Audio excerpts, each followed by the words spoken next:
Class 9 chapter force and laws of motion. हम inertia के बारे में डिस्कस करेंगे।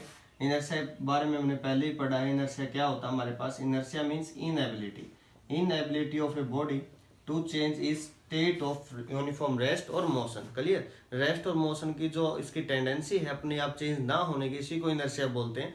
3 टाइप्स हमने इसकी की थी। इनर्शिया रेस्ट के केस में किया था, मोशन के केस में किया था और डायरेक्शन के केस में किया था, और विद एग्जाम्पल हमने उसके बारे में जाना था। क्लियर? तो ये बातें हमने यहाँ पर कर ली थी।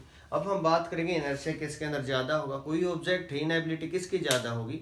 फॉर एग्जाम्पल हमारे पास एग्जाम्पल में ले रहा हूँ, एक बाईसाइकिल है, उसको हम फोर्स अप्लाई कर रहे हैं। एक बस है तो बस पे ज्यादा फोर्स उतने फोर्स में मूव नहीं करेगी। क्लियर? एक ट्रेन है तो उसके लिए और ज्यादा फोर्स की रिक्वायरमेंट होगी। मीन्स सेम फोर्स अप्लाई करें तो किस बॉडी की एबिलिटी ज्यादा है कि अपनी पोजिशन को चेंज ना करे, उसी को हम क्या बोलते हैं? इनर्शिया। क्लियर? इनर्शिया हमारे पास जो होगा, inertia that is directly proportional to mass, greater will be the mass, larger will be the inertia. Clear? जिसका मास ज्यादा होगा हमारे पास, greater will be the mass, larger will be the inertia. तो जिसका मास ज्यादा होगा जिस ऑब्जेक्ट का, उसका इनर्शिया भी क्या होगा? ज्यादा, एंड वाइस वर्सा। इसके अपोजिट हमारे पास। Clear?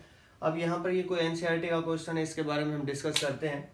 Which of the following has more inertia, A rubber ball and a stone of same size. Same size के हैं, एक तो पत्थर है और एक कोई रबर की बॉल है हमारे पास। तो जो स्टोन होगा उसका मास ज्यादा होता है, इनर्शिया क्या होगा? ज्यादा। बाईसाइकिल एंड ए ट्रेन, एक बाईसाइकिल एक ट्रेन है, दोनों को हम सेम फोर्स अप्लाई कर रहे हैं तो बाईसाइकिल तो मूव करने लग जाएगी, लेकिन जो ट्रेन है वो तो मास आप सभी को पता ही है, तो मूव नहीं करेगी। मास ज्यादा तो इनर्शिया ज्यादा।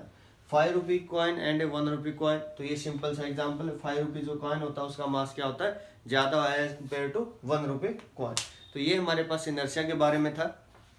अब हम डिस्कस करेंगे लीनियर मोमेंटम की। लीनियर मोमेंटम हमारे पास क्या होता है, क्या उसकी यूनिट होती है और क्या वो मेजर करता है। देखिए Shahbaz, linear momentum, linear momentum, momentum भी 2 टाइप के होते हैं। सिंपल मोमेंटम जो होता है लीनियर को ही बोलते हैं, होता है एंगुलर मोमेंटम, जो एंगुलर मोशन के रिगार्डिंग हमारे पास आता है। लीनियर मोमेंटम लीनियर के केस में आता है, एंगुलर हमारे पास एंगुलर के केस में आता है। उसके बारे में डिस्कस करोगे आप। जैसे रोटेशन ऑफ, अगर मैं बोलूँ rotation of earth around the sun, ये किसका एग्जाम्पल है? Law of conservation of angular momentum का। वहां पर एंगल की टर्म आती है जहां रोटेशन होता है। अब लीनियर मोमेंटम के बारे में पढ़ते हैं। नंबर 1 क्या करता है हमारे पास? It measures the amount of motion. It measures the amount of motion, कितना मोशन है किसी ऑब्जेक्ट के अंदर, वो ये मेजर करता है, amount of motion. Number 2, it is a vector quantity. It is a vector quantity, vector quantity.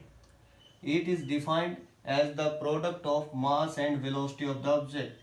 उन दोनों का प्रोडक्ट है और P से इसको रिप्रेजेंट करते हैं, denoted by this P, denoted by P, ये इससे डिनोट किया जाता है। क्लियर?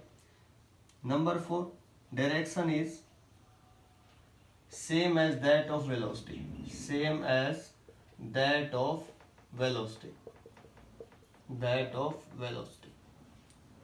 यूनिट क्या होगी? मास की यूनिट क्या होती है? केजी, और वेलोसिटी की मीटर पर सेकंड, ये होगी इसकी SI unit. Clear? SI unit. CGS unit, CGS में केजी की बजाय ग्राम आ जाता है और मीटर की बजाय सेंटीमीटर, सेकंड की जगह सेकंड, तो ये होगी इसकी सीजीएस यूनिट। क्लियर? तो ये होगा हमारे पास मोमेंटम। मोमेंटम का फॉर्मूला हमारे पास रहेगा P is equal to mass into velocity. Change in momentum पूछे तो चेंज इन मोमेंटम का फॉर्मूला मास सेम रहेगा, velocity final minus initial, this be the final velocity, this be the initial velocity. Final velocity, initial velocity, mass same रहेगा हमारे पास। तो ये था linear momentum के बारे में हमारे पास की कैसी क्वांटिटी क्या ये मेजर करती है। अब इसके रिगार्डिंग कुछ क्वेश्चन हम कर लेते हैं। फॉर एग्जाम्पल यहाँ देखें, यहाँ हमारे पास कोई रोड है, यहाँ कोई ये गाड़ी है। क्लियर? ये यहाँ से चल रही 5 मीटर पर सेकंड, ठीक है। अभी इस पॉइंट पे, इस लोकेशन पे हमारे पास पहुंच चुकी है, ठीक है। सेम स्पीड 5 मीटर पर सेकंड बी पॉइंट पर। हमसे पूछा कि चेंज इन मोमेंटम बताओ, डीपी बताओ कितना चेंज हुआ मोमेंटम का। तो तो मोमेंटम का चेंज क्या हुआ, फाइनल माइनस इनिशियल। या तो आप बोल सकते हो P2 minus P1, formula change in momentum का। या आप बोल सकते हो mass into final velocity minus initial. Mass था फॉर एग्जांपल इसका 50 kg एग्जांपल के लिए, तो आपने क्या किया 50 पुट किया, फाइनल कितनी है 5, इनिशियल हमारे पास कितनी है 5, तो हमारे पास क्या रिजल्ट है 5 माइनस 5 0, तो हमारे पास चेंज इन मोमेंटम कितना है 0, 0 का हमारे पास क्या हुआ चेंज हुआ।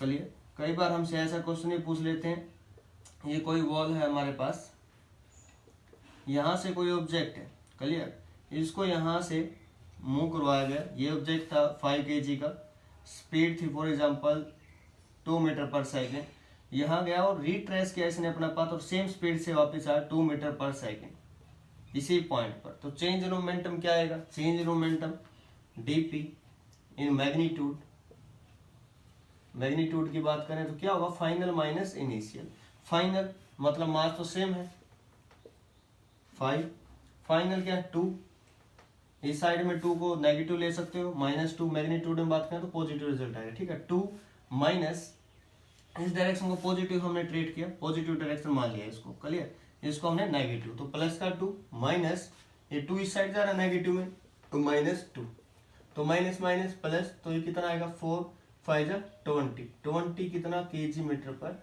Second, clear. ये क्वेश्चन थोड़ा, अब हम बात करेंगे न्यूटन्स के लॉ की, Newton's laws of motion, Newton's laws of motion. सबसे पहले हम बात करते हैं न्यूटन के फर्स्ट लॉ की, Newton first law, it is also called law of inertia, law of inertia. इस केस में एन ऑब्जेक्ट, बॉडी और particle continue to be in state of rest or uniform motion unless until an external agency